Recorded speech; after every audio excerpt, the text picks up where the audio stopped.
Everyone. सर्वप्रथम श्री स्वामी समर्थ.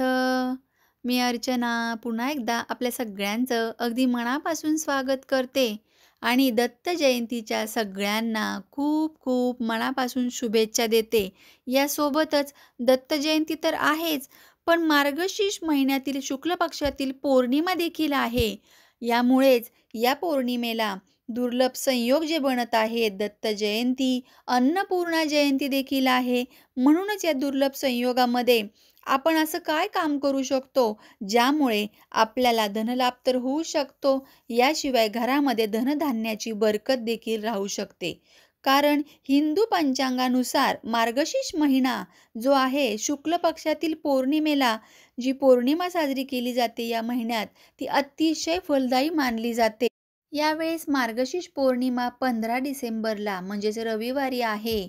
म्हणूनच मार्गशीर्ष पौर्णिमेच्या दिवशी भगवान विष्णू आणि लक्ष्मी मातेची उपासना करणे म्हणजेच भक्तिभावाने, श्रद्धेने आपल्याला जेवढी जमेल तेवढी त्यांची उपासना करणे हे अतिशय आपल्याला महत्त्वाचं मानलं जातं. कारण या पौर्णिमेला 32शी पौर्णिमा देखील म्हणतात आणि अन्नपूर्णाची देखील जयंती आहे. म्हणून या दिवशी तुम्ही अन्नपूर्णा मातेला देखील पंचामृताने स्नान घालून विधिवत तांदूळ जे आहेत अखंड, ते अखंड तांदूळ आणून त्या तांदळाचा अभिषेक करायचा आहे. अन्नपूर्णा स्तोत्र लावायचं आहे आणि ते स्तोत्र पूर्ण संपेपर्यंत अभिषेक करायचा आहे तांदळांनी आणि खांद्यापर्यंत अन्नपूर्णेच्या हे तांदूळ येईस्तोपर्यंत अभिषेक करायचा आहे. आणि त्यानंतर धूप ओवाळायचा आहे. तुपाचा दिवा लावून तुपाचा दिवा ओवाळायचा आहे आणि साधासा काही तुम्ही नैवेद्य दाखवू शकता. गोड शिऱ्याचा किंवा साखरेचा नैवेद्य अर्पण करा आणि याशिवाय पिवळे फूल किंवा लाल फूल अर्पण करा किंवा पांढरे फूल देखील अर्पण करू शकता.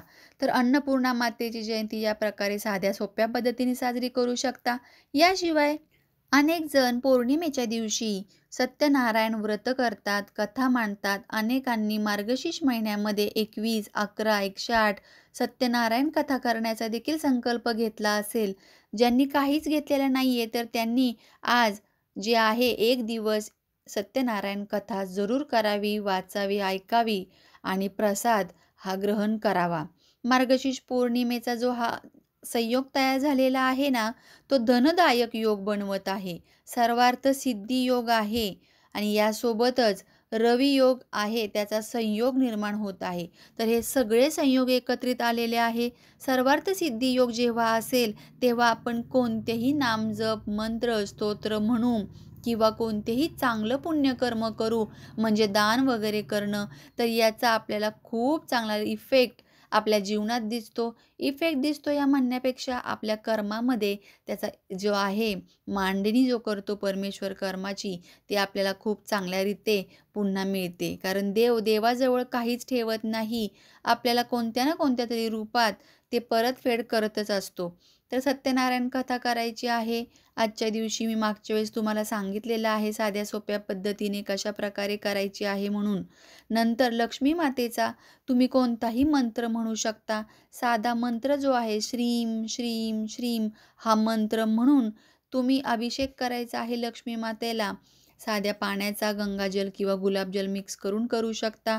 श्रीयंत्राचा देखील अभिषेक करायचा आहे व त्यानंतर कुंकुमार्चन करत असताना लक्ष्मीचं आहे अष्टक, महालक्ष्मी अष्टक म्हणू शकता 11 वेळा किंवा श्री सुक्तम तुम्ही म्हणू शकता. नसेल येत तर मोबाईलवरती जरूर लावा. कारण मार्गशीर्ष पौर्णिमेला लक्ष्मी प्राप्तीला अतिशय महत्त्व आहे. याशिवाय पिंपळाच्या झाडाखाली आज 4 मुखी दिवा लावायचा आहे, प्रज्वलित करायचा आहे आणि हा दिवा तुम्ही तुपाचा लावायचा आहे. लक्ष्मी प्राप्तीसाठी, धनप्राप्तीसाठी पिंपळाच्या झाडाखाली 4 मुखी तुपाचा दिवा जो व्यक्ती लावतो, तर त्याला कधीच धनधान्याची कमतरता भासत नाही, असं सांगितलं जातं. म्हणूनच पिंपळाच्या झाडाखाली माता लक्ष्मी आणि भगवान विष्णूंचा देखील वास असतो. त्यामुळेच हा दिवा त्यांना समर्पण करायचा आहे. या उपायाने काय होईल तर सगळ्या आर्थिक समस्या आहेत त्यातून आपल्याला सुटका मिळते. काही ना काहीतरी मार्ग निश्चितच देवी लक्ष्मी माता आपल्याला दाखवते आणि धनप्राप्तीची कृपा लक्ष्मी मातेची आपल्यावरती होते. त्याशिवाय मार्गशीर्ष पौर्णिमेला आठवणीने गायीची सेवा करायची आहे. गायीमध्ये 33 कोटी देवतांचा वास असतो. त्यामुळेच गोमातेची सेवा करावी. हिरवा चारा आजच्या दिवशी गायीला जरूर चारावा किंवा केळी तुम्ही देऊ शकता. याशिवाय हिरव्या पालेभाज्या देखील भरपूर आहेत. पालक जी चालते, गायीला आपण देऊ शकतो, तर ती नक्की द्या. जर आपल्यावरती काही विघ्न नसेल, बाधा नसतील किंवा आपलं चांगलं म्हणजे पुढे होणार असेल, तर ही गाय जी आहे, ती पालक जेव्हा तुम्ही चारता तेव्हा तिथे लगेच खाते किंवा मग काय असतील अडथळे तर ती खात नाही, त्याकडे बघत नाही. यामुळे दोष आहेत ते आपल्याला जाणवून येतं. मग तुम्ही असा उपाय सलग करू शकता प्रत्येक पौर्णिमेला. याशिवाय भगवान विष्णूंची देखील सेवा करायची आहे. बाळकृष्णाच्या मूर्तीला अभिषेक करायचा आहे.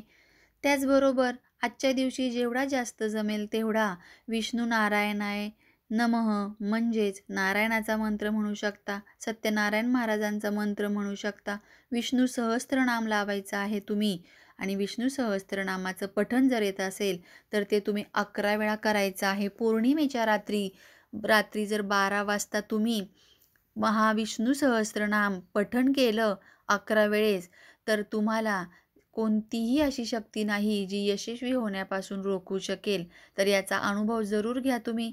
प्रत्येक एकादशीला आणि पौर्णिमेला तुम्ही विष्णू सहस्त्रनाम रात्री 12 वाजता 11 वेळा म्हणायचा आहे. अतिशय असा पॉवरफुल असा उपाय आहे हा. ज्यांना जमेल त्यांनी निश्चितच करावा. चला तर मग पुन्हा भेटूया अशाच नवीन माहितीसोबत. तोपर्यंत सर्वांना श्री स्वामी समर्थ.